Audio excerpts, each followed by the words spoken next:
Going to be a very fast open game as we see Cincy Seagards kicking off the 63rd Bradby Shield. The Singer Bradby 2007. Here we go, early pressure. It's going to be so hard. It's going to be graft rugby for a bit of a time where they test each other's defences. Royal decide to go down the park. Pretty much well positioned. Look to set the hands going. A little bit of traffic. There we go. Number 6 tackled with the ball in hand. Release the ball, he says.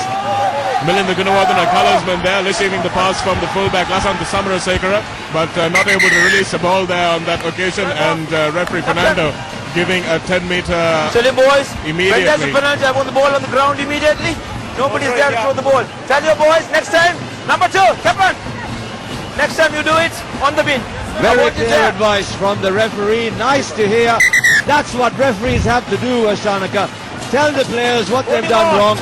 Tell them to get it right. It's all about getting it right and making the game flow, keeping the continuity and letting it be the experience that everybody here has come to watch, and people at home all over Sri Lanka watching this, and of course it's also live on the World Wide Web, mate. Absolutely, www.webtv.lk, as we see Royal College not letting their nerves get the better of them, opting to take the points. This is a two-legged encounter, so points are going to be crucial regardless of wherever they are gotten and however they are gotten, as we see Naren Dasan lining up this kick. And it's good. Referee Duroy Fernando says the first points of the game for Royal College. They'll be happy with that because they're attacking into the wind. As we watch on your screen, the wind is blowing from left to right. That's from one corner flag to the other corner flag almost, and Royal are really going to take advantage of this. They didn't want to do this at the outset. They wanted to defend the wind at the first half, but I think they'll be happy with the points they've already got on the board, and they'll want to keep this pressure on, Sean. Well, yes, I think this wind is about looking at it, it's like a 20-point wind if you look at it, because it's fairly strong. At certain times it dips, but it's coming in from the Kandy side, from the hills. It's blowing down. So whatever side has that wind advantage has to use it. If they don't, they're making a huge mistake. Absolutely, Bilal Hassan with the mistake there off the kickoff, uncharacteristic for him. Knocked on and the ball goes into touch. The referee giving the knock on instead. This is the first scrum. It's going to be interesting because both these sets of forwards very strong. There you go, the two pack weight, 620 plays 600. Now that 20 kg will have an effect in the last 15-20 minutes. That will be the time that 20 kg will really come into effect. In the meantime, can Trinity hold up that 20 advantage and secure up front? That's a good question mark. Good ball out from Adib to his fly half, Cincy Seagards, who moves in from the number 12 position to number 10. Let's see, they've got quick ball again. Once again, Adib setting his threes in motion, but an uncharacteristic error from the Trinity line in possession, in uncontested possession as well. Well, it's interesting to see that Trinity have opted to run the ball as much as possible. Try and just get their hands secure, just get a little bit of confidence. Number 8, Hassan back there in defense once again, picking it up and laying it back for his supporting forwards. They'll want to clear this ball. Naren Dasan does exactly that, and with some good wind, gets it back to his wingers. This is Rangik Aila Perma running hard, counter-attacking. This is once again Milinda Wickramasinghe, the colorsman, in the back row, in a very inexperienced Trinity back row. He loses the ball. This is Royal on the counter-attack once again. Oh, didn't offload there. He should have really let it go, and in the process might have just lost the ball. Is it turnover ball? Yes, it is. Turnover ball from Trinity. Well stolen.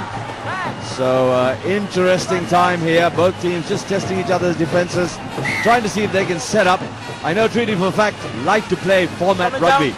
Royal and CP would like to be able to mess that format up and see if they can gain as much territory as possible.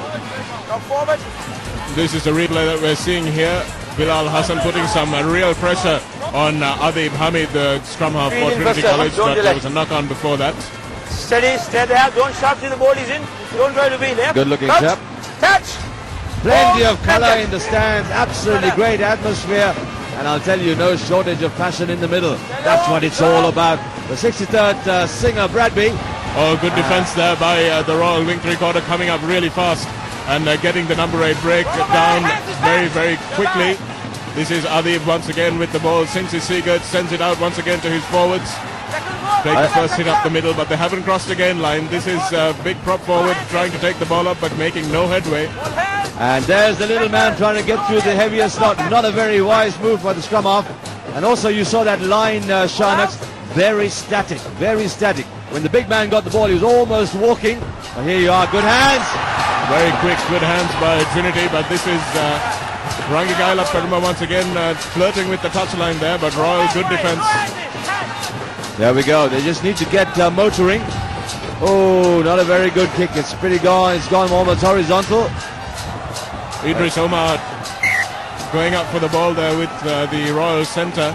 That was Lenadu, I think it was, who went up for the ball with Omar, but nobody coming away with that one. And not forward. This is Idris Omar, cousin, incidentally, of Haris Omar. And he is knocking the ball out according to referee Dilroy Fernando. Keeping the Omar tradition going, nice to see. That's what it's all about, the Bradby.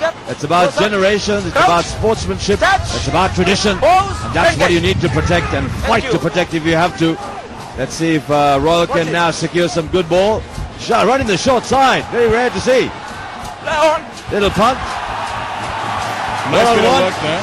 Very nice work. Caught referee Dilroy Fernando also unawares, but Trinity counter-attacking with gusto. Good defense there by Samarasinghe, the Surith rather, the Royal College centre, who made a good chase there. All right, referee says picking up the rock ball, you got to leave the ball, you got to stand up. Here's the replay. Trinity got caught napping there because they ran a little bit lateral. That's when the ruck was formed. And the Royal player does have to get his hands away from that as soon as he's bound onto by a player from the opposing side. This is Shailendra. This is Bilal Hassan, strong runner that he is, moving from hooker to number 8 in his third year. Well, Hassan's a strong lad, and he likes to look in for open spaces. I think it's important that he also runs into support again. There you saw that time he was running a little bit away from support. Isolated himself a little bit, and in the process just lost the ball. You hear the referee saying roll away, otherwise you're going to be penalized, which is very true. Little nervous energy still being dispelled, Shanaka. Both teams not really settling, not playing their format, and not dominating play yet. That was a good offload there. Once again, Naren Dawson picking up, keeping the continuity going. Well, mate, they've got to start trying to set their lines up properly. Their angles are fairly good. It's very obvious what they're doing. And Royal College now with a little bit of possession. Can they convert it into some good points? Still looking to get over that gain line.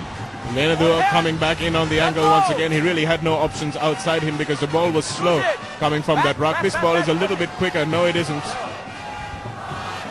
But Royal making no secret of their game plan in the first bit. Attack the wind, make sure that they tire out the Trinity College forwards. Hopefully they won't have the legs in the second half. And also use up that, put that 20 kg advantage to good use, getting the big boys running into traffic. Still the movement a bit lateral from Royal College, but they've had a good bit of possession, building up quite a few phases. If I'm not mistaken, this must be about the 5th phase, Sean, which in schools rugby is actually quite creditable. This is the big hooker going once again. The Royal College front row has really no shortage of size. Nice pass out by number 8, Hassan. But running out of space, Shanak, you saw that. All that hard work and then the pop to the winger, who had nowhere to go but cut back inside. And we got recycle ball, which is good to see. There's the pot lining up nicely. Royal are now settling down nicely. Position all the way. 7th phase coming up. Trinity under the cosh. This one's a good kick, I think. Yes, he's finding good touch, and after some very, very tight defense by Trinity, Royal making no headway and choosing to put the ball to the boot, which I didn't think was a bad option really, because Trinity will be tired going into this line out, and Royal will want to contest this, try and get this ball back and do as much as they possibly can with it inside the Trinity 22. Don't forget, they've got the points on the board already. Well, if they can get this line-out ball contested and really try and make headway from here, it would be very good news for the Colombo lads. But Trinity have maintained possession. In trouble, in jail. Just managed to get out of it. Scrambled there. Very slow service.